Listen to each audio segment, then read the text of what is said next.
Isang mapagpalang umaga sa ating lahat, mga kapatid ko kay Kristo, mula sa The Solid Rock Morning Devotion. Isang kagalakan na muli tayo ay makapagbulay-bulay sa salita ng Panginoon sa umagang ito. Mga ilang minutong pagbubulay-bulay ng mga salita ng Panginoon upang papurihan at sambahin ang ating Panginoong Hesukristo. Ang ating pong pagbubulay-bulayan sa magandang umaga ng Biyernes ay matatagpuan sa Pahayag, chapter 4, verse 11. Ito ang sinasabi, "Karapat-dapat po kayo, Panginoon naming Diyos, na tumanggap ng parangal, papuri at kapangyarihan, dahil kayo ang lumikha sa lahat ng bagay at ginawa ninyo ang mga ito ayon sa inyong kagustuhan." Tayo po ay manalangin. Ama naming Diyos na mapagmahal, Ikaw ay napako sa krus dahil sa aming mga kasalanan. Salamat, Panginoon, sa walang katapusang pag-ibig na inialay mo sa amin. Aming itataas sa inyo ang aming mga kapatid sa pananampalataya na nangangailangan ng kagalingan dahil sa mga karamdaman. Naway abutin mo sila at ibalik mo ang kanilang mga lakas na nawala dahil sa karamdaman at pagalingin mo sila, Panginoon. Aming inilalapis ang mga drivers na naghahanap buhay sa lansangan. Sila ingatan mo at proteksyonan mo sa mga masasama. Amin ding inilalapit sa inyo, Panginoon, ang aming mga kapatid na mangingisda, na sila ay ingatan mo sa laot ng karagatan, tulad ng pag-iingat mo sa iyong mga apostol nang naroon sa laot, nang ang malakas na hangin o bagyo ay kanilang naranasan at ito'y iyong pinahinto. Amin ding itinataas ang aming mga kapatid na mga magsasaka, na sila ay ingatan mo sa kanilang pagsaka upang ang bawat tao ay magkaroon ng pagkain sa bawat hapag, Panginoon. Amin ding inilalapit sa inyo ang mga kaibigan naming naglilinis sa kalsada, O Diyos. Ang mga traffic enforcer na sila ingatan mo, Panginoon. Ilayo mo po sila sa anumang kapahamakan. Amin ding inilalapit sa iyo, O Diyos, ang aming mga kapatid na naghahanap ng trabaho. Ito man ay lokal o abroad, naway makasumpong sila ng magandang trabaho sa tulong ng iyong banal na Espiritu upang sila, O Diyos, ay magkaroon ng hanap buhay. Salamat, Panginoon, sa mga katugunan sa aming mga panalangin. Amen. Amen. Bakit kailangan nating sambahin ang ating Panginoong Hesukristo? Ayan. Si Jesus ay mahalaga sa atin dahil sa pamagitan ng kanyang pagbabayad sala, mga turo, pag-asa, kapayapaan at halimbawa, tinutulungan niya tayong baguhin ang ating buhay, harapin ang mga pagsubok at sumulong ng may pananampalataya sa paglalakbay natin pabalik sa Kanya at sa Kanyang Ama. Ang pagsamba ay ang pagbibigay parangal, pagpupuri, paggalang, pagpipitagan at pagluwalhati sa isang mas nakatataas. Inaasahan ng Diyos ang pagsamba dahil Siya at Siya lamang ang karapat-dapat para dito. Siya lamang ang banal at tunay na karapat-dapat sa pagsamba. Hinihingi niya na kilalanin natin ang kanyang kadakilaan, ang kanyang kapangyarihan, at ang kanyang kaluwalhatian. Sinasabi sa Pahayag 4:11, "Aming Panginoon at Diyos, karapat-dapat kang tumanggap ng papuri, karangalan at kapangyarihan, sapagkat ikaw ang lumalang sa lahat ng bagay at ayon sa inyong kagustuhan. Sila'y nilalang mo at pinapanatili." Nilikha lamang tayo ng Diyos at hindi natin siya dapat nasuwayin, mga kaibigan ko. Huwag kang sasamba sa ibang Diyos maliban sa akin. Huwag kang gawa ng imahin ng anumang nilalang na nasa langit, nasa lupa, o nasa tubig upang sambahin. Huwag mo silang yuyukuran ni sasambahin, sapagkat akong si Yahweh na iyong Diyos ay mapanibuguing Diyos. Ang kasalanan ng mga magulang ay sinisingil ko sa kanilang mga anak hanggang sa ikatlo at ikaapat na sanilahi. Ayon sa Exodus 20, 3-5. Dapat nating maunawaan, mga kaibigan, na ang paninibugho ng Diyos ay hindi isang makasalanang paninibugho na tulad sa ating naranasan bilang mga tao na itinutulak ang ating pagmamataas.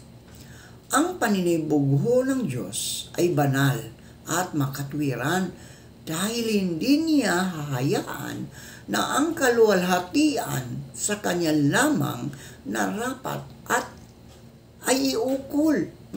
Nararapat ay iukol sa tao, sa iba.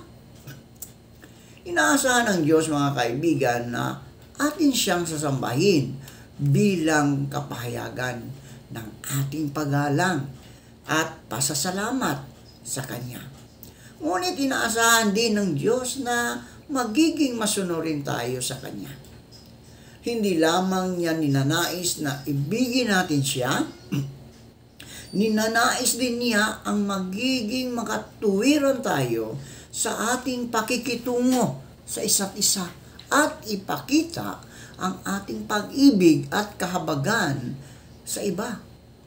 Sa ganitong paraan, mga kaibigan ko, maihandog natin ang ating sarili sa Kanya bilang isang handog na buhay, banal at kalugod-lugod sa Kanya. Ito ang nakaluluwalhati sa Diyos at ang ating karampatang pagsamba. Ayon sa Roma 12:1. Kung sinasamba natin ang Diyos ng may bukas at masunuring puso at may nagsisising espiritu, naluwalhati siya. Napapaging banal ang mga Kristiyano. Napatitibay ang iglesia at naiibanghilyo ang mga naliligaw. Ang lahat ng ito ay mga sangkap ng tunay na pagsamba. Ninanais din ng Diyos, mga kaibigan, na atin siyang sambahin dahil ang ating walang hanggang hantungan ay nakasalalay sa ating pagsamba at pananampalataya sa tunay at buhay na Diyos. Inilalarawan na sa Pilipos 3:3 ang tunay na iglesia, ang kalipunan ng mga mananampalataya ni Hesukristo na ang hantungan ay walang hanggang kalangitan. Tayo ang tumanggap ng tunay na pagtutuli, tayong mga sumasamba sa Diyos sa pamagitan ng Kanyang Espiritu. Ang ipinagmamalaki natin ay ang ating buhay kay Kristo Jesus. Hindi tayo umaasa sa mga panlabas na seremonya.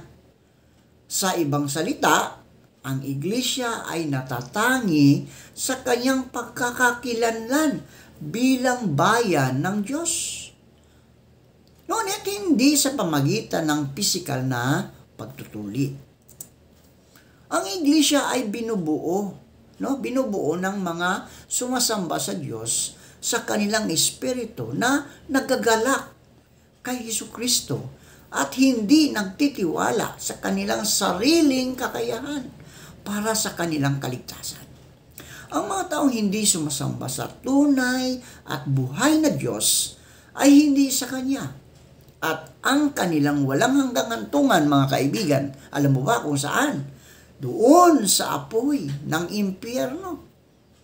Ngunit, ang mga tunay na mananampalataya, tayong mga tunay na mananampalataya, tayong mga kalipunan ng mananampalataya ng iglesia ay nakikilala sa pamagitan ng kanilang pagsamba sa ating buhay na Diyos.